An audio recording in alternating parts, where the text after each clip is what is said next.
Hey, this is Rob with Dowdle Family Farms. Just want to take a moment to show you a little bit about our bees here. We've got 3 hives on the farm, and then we've got 3 hives in Columbus right now that we'll bring back out to the farm soon. Of the 6 hives that we have, 5 of them we trapped wild. We trapped 1 hive this year, and we trapped 5 hives last year. And we'll show you a picture of the trap hives in a minute, but essentially they're just wild bees that swarm, or bees that other people have. They swarm, they're looking for a place to go. This is October, and we won't harvest any more honey this year. We probably could.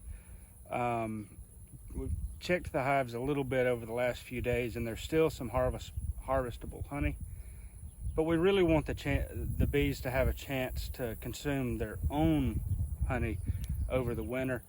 Most beekeepers, when they harvest honey, they harvest all the honey, and then over the winter they feed the bees sugar water, which is cheaper than honey. Most beekeepers harvest honey in the spring, summer, and fall, and then they feed the bees sugar water over the course of the winter. It makes a lot more economical sense because honey is more expensive to sell, and sugar water is easy to make and cheap to buy. But these are our bees.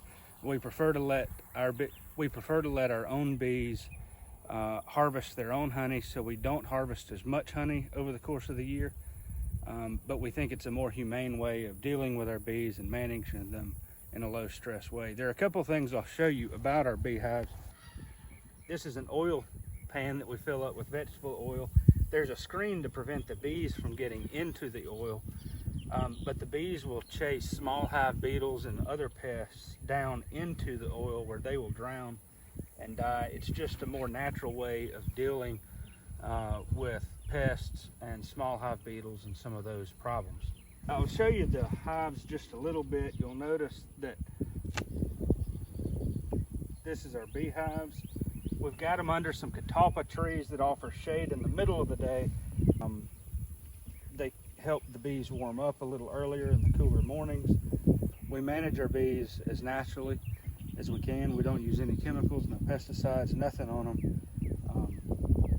We just try to keep them healthy, let them eat their own food that they harvest over the winter, and we just harvest the excess honey and sell it. So when you buy honey from Dowdle Family Farms, it is our honey here in Lowndes County, Mississippi, specifically in Caledonia, and the honey is harvested from bees that are allowed to eat their own honey over the winter to keep themselves alive. So right now we're in an area that we use for both our family garden. We also use it to grow some vegetables that we will sell. What I wanted to show you and why it relates to the bees is this right here is called buckwheat. It's the grain. If you're used to eating buckwheat pancakes or having some kind of buckwheat flour, it's that same type of grain. It serves as a wonderful cover crop. Inside you can see that there's some clovers as well. Most of those should be crimson clover. And it serves as a wonderful cover crop that grows very quickly as long as there's soil moisture, which we have a good bit right now. It grows well, it grows high. It helps make some phosphorus and other minerals more available to other plants. But one of the best benefits is that buckwheat provides an invaluable feed source for bees. The flowers, it goes to flower within 30 days. And if we don't have a frost before it sets seed, it'll actually set seed a lot of times in the spring and summer. If the soil moisture is high enough, we can get 3 or 4 crops of buckwheat by letting it go to seed. We flail mow it, it'll rain, it'll sprout and come back up again on its own. And it provides an invaluable feedstock for not only our bees, but also native pollinators. We've got a lot of native pollinators and a lot of native bees here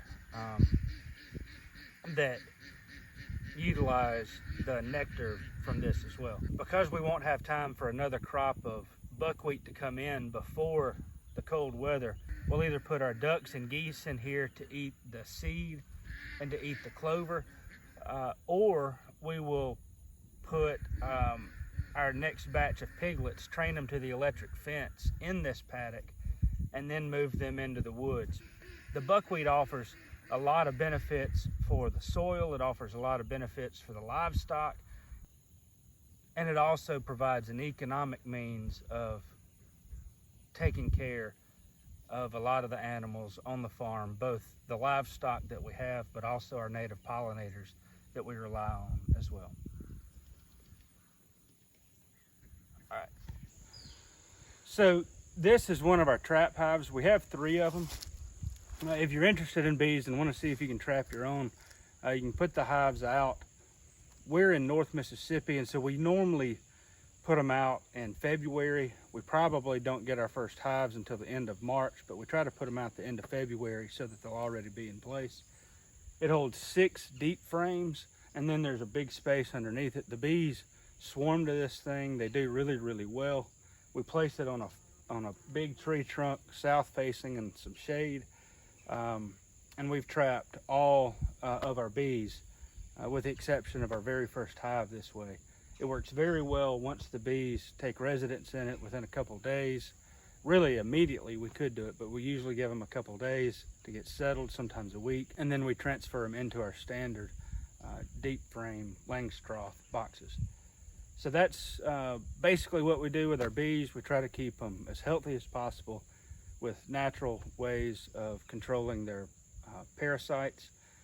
We also plant cover crops for them. You saw the buckwheat. Our pastures are full of clovers and other legumes and cover crops that we put out specifically for honeybees and for native pollinators as well. You're purchasing honey from Dowdle Family Farms. You're purchasing honey that's excess honey from bees throughout the year, spring, summer, fall, and winter. They eat their own honey.